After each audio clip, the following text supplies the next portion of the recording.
Olá pessoal, aqui é a Luana Campos e hoje eu gostaria de falar com vocês sobre o uso do laser em odontologia hospitalar.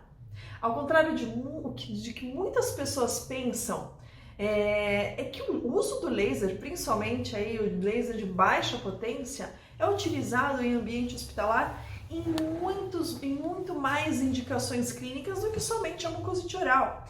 Existe um estigma, né, sobre o uso do laser em mucosite oral, como se isso fosse a única indicação do uso do laser dentro do ambiente hospitalar, e hoje a gente já sabe que isso não é verdade, né? Então o motivo desse vídeo é justamente explicar para vocês que sim, o uso do laser de baixa potência pode ir muito além aí de aplicações clínicas somente para lesões de mucosite oral.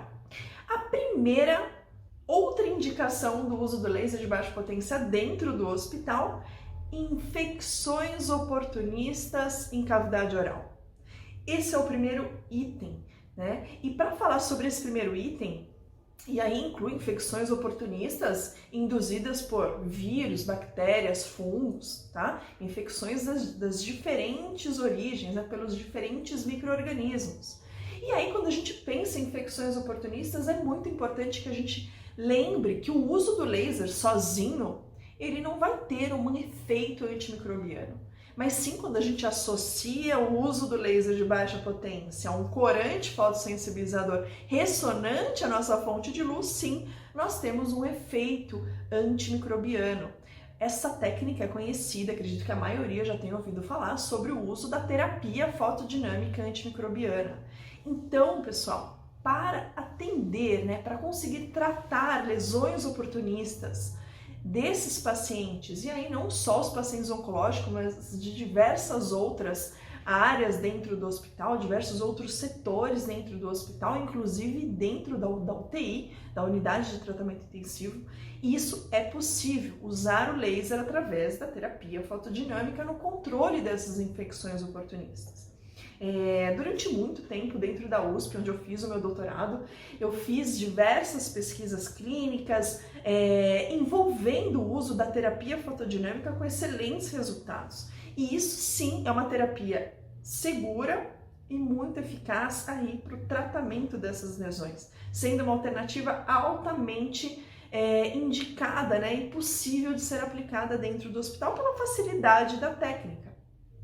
Um outro ponto, uma outra indicação clínica dentro do hospital, né, dentro da odontologia hospitalar, são relacionadas ao tratamento da xerostomia e hipofunção das glândulas salivares.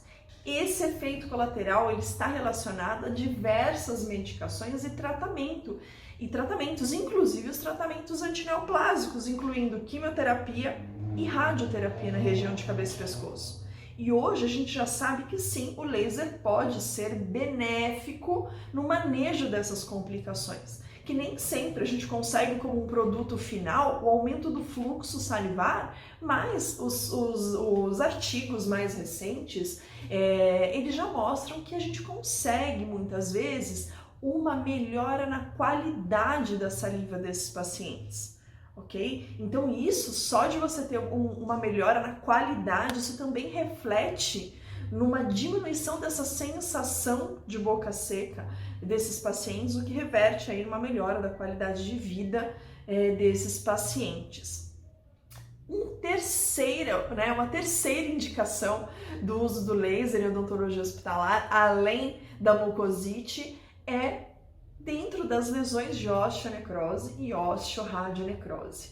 E quando a gente pensa nessas complicações que não envolvem também somente os pacientes oncológicos, quando a gente pensa em osteonecrose, a gente já sabe que ela é induzida por medicações, então muitas vezes acometem outros grupos de pacientes que recebem esses fármacos, por exemplo, os alendronatos, que são os mais famosos, né? Então tem pacientes com osteoporose, tem pacientes com distrofia muscular de Duchenne, entre outras complicações que podem também serem cometidas pela osteonecrose. Ou osteoradionecrose, quando sim, aí induzida pela radioterapia em região de cabeça e pescoço, e sim, dentro do grupo de pacientes oncológicos. Mas tanto a osteonecrose induzida por medicações, quanto a osteoradionecrose, sim, podem ter o tratamento incluindo o uso do laser de baixa potência.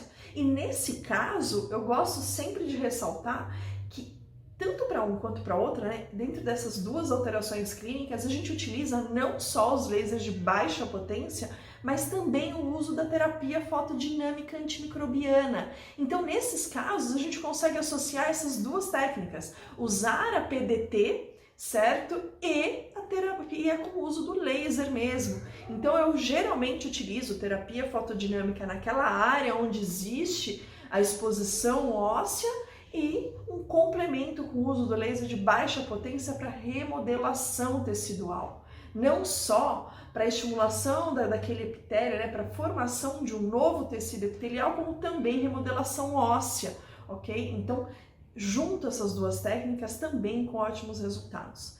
Nas últimas pesquisas que eu tenho feito com os meus alunos da Unisa, a Universidade de Santo Amaro, onde eu leciono, e também parte de experimentos e atendimentos que eu fiz na USP durante a minha pós-graduação, a gente sim teve bons resultados, ok? Com esses pacientes, sempre incluindo aí esses dois tipos de fototerapia.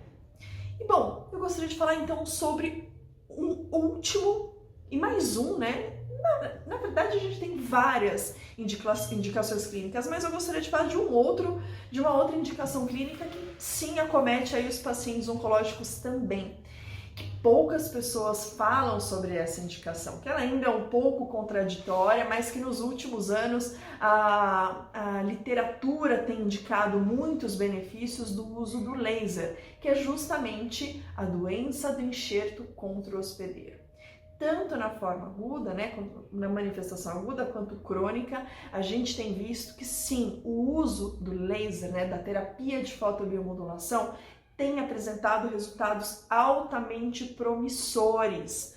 Obviamente que o protocolo clínico ele não é exatamente igual ao protocolo de mucosite oral, até porque são patologias diferentes, com características clínicas diferentes, mas sim, também no comprimento de onda vermelho, principalmente, a gente consegue uma biomodulação tecidual.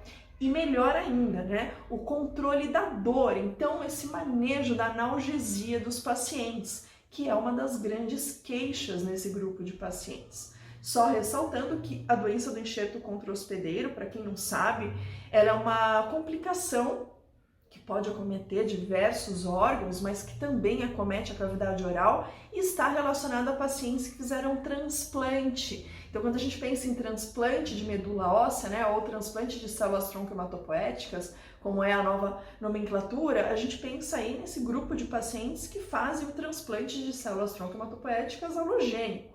Então, recebe a medula de uma outra pessoa. Então, é um efeito adverso altamente temido e de difícil manejo, que hoje a gente já consegue aí ter sim benefícios com o uso do laser de baixa potência.